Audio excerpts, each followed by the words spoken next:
भारत की अब तक की सबसे महंगी पेंटिंग 167 करोड़ में नीलाम हुई और ये पेंटिंग किसी विदेशी आर्टिस्ट की नहीं बल्कि भारत के ऐतिहासिक आर्टिस्ट राजा रवि वर्मा की है।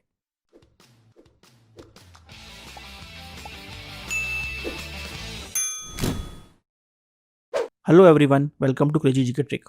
हाल ही में राजा रवि वर्मा की फेमस पेंटिंग यशोदा और कृष्ण 167 करोड़ में ऑक्शन हुई और ये बन गई है अब तक की सबसे महंगी इंडियन पेंटिंग। इस पेंटिंग को सैफरन आर्ट ऑक्शन में बेचा गया और इसको खरीदा है साइरस पूनावाला ने। यह ऑक्शन इंडियन आर्ट मार्केट का टर्निंग पॉइंट बन गया है, जो दिखाता है कि किस तरह से इंडियन आर्ट की डिमांड ग्लोबली और डोमेस्टिकली बढ़ती जा रही है। राजा रवि वर्मा की यशोदा और कृष्ण अब इंडिया की सबसे महंगी पेंटिंग बन गई है, मगर इससे पहले एम.एफ. हुसैन की पेंटिंग ग्राम यात्रा 118 करोड़ में बिकी थी 2025 में, जो अब तक की किसी भी भारतीय आर्टिस्ट की सबसे महंगी पेंटिंग थी। तो फ्रेंड्स, आज के इस वीडियो में हम बात करेंगे यशोदा और कृष्ण की पेंटिंग के बारे में। इस पेंटिंग में क्या यूनिक है, क्यों इसको मोनालिसा ऑफ इंडियन आर्ट कहा जाता है, इस बात को हम जानेंगे। फिर हम बात करेंगे राजा रवि वर्मा के बारे में, जिनको father of modern Indian art कहा जाता है। उनकी लाइफ के बारे में, उनकी लेगेसी के बारे में हम जानेंगे और किस तरह से उन्होंने इंडियन आर्ट में अपनी एक अलग पहचान बनाई है, इसके बारे में हम बात करेंगे। तो आइए सबसे पहले बात करते हैं यशोदा और कृष्ण की पेंटिंग के बारे में। यशोदा और कृष्ण की पेंटिंग को मोनालिसा ऑफ इंडियन आर्ट भी कहा जाता है। ये पेंटिंग एक यूनिवर्सल इमोशन कैप्चर करती है और वो इमोशन है मैटरनल लव का, माँ और बच्चे के रिश्ते का। ये एक ऐसा इमोशन है जो हर इंसान समझता है, चाहे वो किसी भी कल्चर या कंट्री का हो।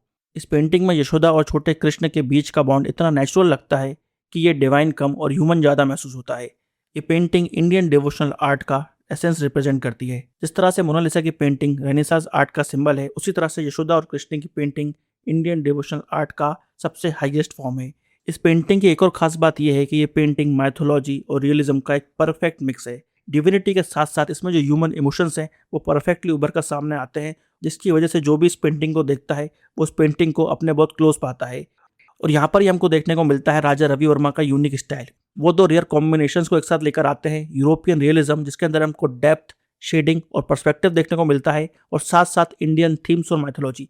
इन दोनों कॉम्बिनेशन को वो मिक्स करते हैं और इन दोनों स्टाइल्स का जो फ्यूजन है वही उनकी बनती है सिग्नेचर स्टाइल, जिसकी वजह से राजा रवि वर्मा पहचाने जाते हैं और इसीलिए उनको कहा जाता है father of modern Indian art.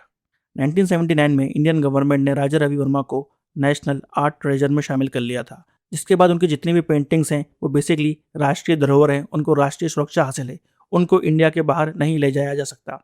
Yashoda और कृष्ण के अलावा भी बहुत सारी पेंटिंग्स उनकी पॉपुलर हैं, जैसे कि शकुंतला, दमयंती और स्वान, लक्ष्मी जी की पेंटिंग, सरस्वती जी की पेंटिंग, जटायु वध की पेंटिंग, देयर कम्स पापा पेंटिंग, गैलेक्सी ऑफ म्यूजिशियंस की पेंटिंग। ये वो कुछ पेंटिंग्स हैं जो राजा रवि वर्मा की फेमस पेंटिंग्स में आती हैं। तो आइए और करीब से जानते हैं राजा रवि वर्मा को, किस तरह से उनकी अर्ली लाइफ रही और किस तरह से उन्होंने पेंटिंग को सीखा और पेंटिंग में अपनी यूनिक छाप छोड़ी। राजा रवि वर्मा का जन्म 1848 में केरला के किलीमन्नूर में हुआ था। उनकी फैमिली ट्रेवनकोर के राज दरबार से जुड़ी हुई थी। छोटी उम्र से ही उन्होंने आर्टिस्टिक टैलेंट दिखाना चालू कर दिया था। शुरुआती दौर में वो नेचुरल कलर्स यूज़ करते थे पेंटिंग के लिए। उनके अंकल ने उनके आर्टिस्टिक टैलेंट को पहचाना और उनको आगे बढ़ाया। राजा रवि वर्मा ने वाटर कलर पेंटिंग सीखी रामास्वामी नायडू से। उन्होंने ऑयल पेंटिंग सीखी डच आर्टिस्ट थियोडोरे जेनसन से। बाद में उनको ट्रेवनकोर के राजा अयलम तिरुनाल द्वारा पेट्रोनेज दिया जाता है और स्टार्टिंग से ही उन्होंने यूरोपियन रियलिज्म और इंडियन थीम्स और मैथोलॉजी का यूनिक और रेयर कॉम्बिनेशन बनाना चालू कर दिया था और यही फ्यूजन उनकी आगे जाकर सिग्नेचर स्टाइल बन जाता है। राजा रवि वर्मा ने ट्रेवनकोर के राजा के अलावा बड़ौदा के राजा, मैसूर के राजा और उदयपुर के राजा, इन सभी के राज दरबार में पेंटिंग्स बनाई और इनका पेट्रोनेज हासिल किया। उनका पहला सबसे बड़ा प्रोजेक्ट था 14 पौराणिक paintings for Lakshmi Vilas palace, जो कि बड़ौदा में है। जिसके बाद उनकी पॉपुलैरिटी बहुत बढ़ जाती है और उनके नाम पर एक पोस्ट ऑफिस भी खोलना पड़ता है किलीमन्नूर पैलेस में। राजा रवि वर्मा सिर्फ इंडिया में नहीं बल्कि इंडिया के बाहर भी रिकॉग्नाइज किए जाते हैं। उनको वियना एग्जीबिशन 1873 में अवार्ड दिया जाता है, जिसके बाद 1893 में शिकागो वर्ल्ड फेयर में उनको 3 गोल्ड मेडल भी मिलते हैं। वो इंडिया के one of the earliest artist थे जिनको इंटरनेशनल एक्लेम भी मिलता है। अगर हम बात करें उनके सबसे बड़े कॉन्ट्रीब्यूशन की, तो जिस तरह से उन्होंने इंडियन गॉड्स को और इंडिया की जो एपिक्स हैं जैसे कि रामायण और महाभारत, जिस तरह से उनको इमेजिन किया, विजुलाइज किया और उनको फिर अपनी पेंटिंग के जरिए लोगों के सामने वो लेकर आए, वही उनका सबसे बड़ा कॉन्ट्रीब्यूशन है। लक्ष्मी जी की पेंटिंग हो, सरस्वती जी की पेंटिंग हो, विष्णु जी की पेंटिंग हो, शकुंतला की पेंटिंग हो, या फिर जो भी उन्होंने पेंट किया रामायण और महाभारत के इंस्पिरेशंस के द्वारा, उन पेंटिंग्स में उन्होंने रियल ह्यूमन मॉडल्स का यूज़ किया जो डिवाइन फिगर्स लगते हैं।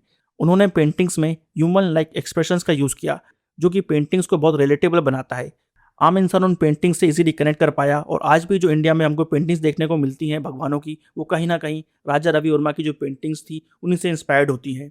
उसके बाद जो उन्होंने एक और मेजर स्टेप लिया वो था 1894 में खुद का Ravi Varma fine art lithographic press खुलना। और ये प्रेस अपने आप में ऐतिहासिक साबित होता है क्योंकि यहाँ पर उन्होंने अपनी पेंटिंग्स के ऑलियोग्राफ बनाना चालू करे, यानी कि प्रिंटेड फॉर्म ऑफ पेंटिंग, जिसके बाद उनकी पेंटिंग और अफोर्डेबल बन जाती है और अब वो राज दरबारों तक सीमित नहीं रहती बल्कि आम लोगों तक पहुँचती है, आम लोगों के घरों तक पहुँचती है। यहाँ पर कैलेंडर आर्ट हो, रिलीजियस पोस्टर्स हो या फिर कॉमिक हो जैसे कि अमर चित्रकथा, वहाँ पर उनकी पेंटिंग्स को डिस्प्ले किया जाता है। आम लोगों के घर तक वो पेंटिंग्स पहुँचती है जिसके बाद वो आम लोगों में काफ़ी पॉपुलर हो जाते हैं। इस प्रेस की एक और इंटरेस्टिंग बात यह है कि दादा साहब फाल्के ने भी यहाँ पर काम किया था। वही दादा साहब फाल्के जिन्होंने आगे जाकर राजा हरिश्चंद्र मूवी बनाई और जिनको हम फादर ऑफ इंडियन सिनेमा भी कहते हैं। राजा रवि वर्मा की लेगेसी और भी आगे बढ़ती है। उनको जो राजा का टाइटल है वो दिया जाता है वाइसराय और governor general of India Lord Curzon द्वारा। 1904 में उनको केसरे हिंद का टाइटल दिया जाता है जो कि हाईएस्ट सिविलियन ऑनर था ब्रिटिश इंडिया के समय। उन्होंने अपने पूरे जीवन काल में 7,000 से ज़्यादा आर्ट वर्क दिए हैं जिनमें 2,000 से ज़्यादा मेजर पेंटिंग शामिल हैं।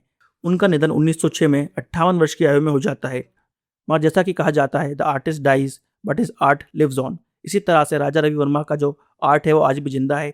जिस तरह से उन्होंने इंडियन माइथोलॉजी को इमेजिन किया, यूरोपियन रियलिज्म के साथ साथ इंडियन ट्रेडिशन को फ्यूज़ किया और उनकी जो पेंटिंग्स रहती हैं वो सिर्फ राजाओं तक सीमित नहीं रहती, आम लोगों तक भी पहुंचती हैं। इसी वजह से आज भी वो मिलियंस ऑफ आर्टिस्ट और जनरेशन्स के लिए इंस्पिरेशन का काम करते हैं।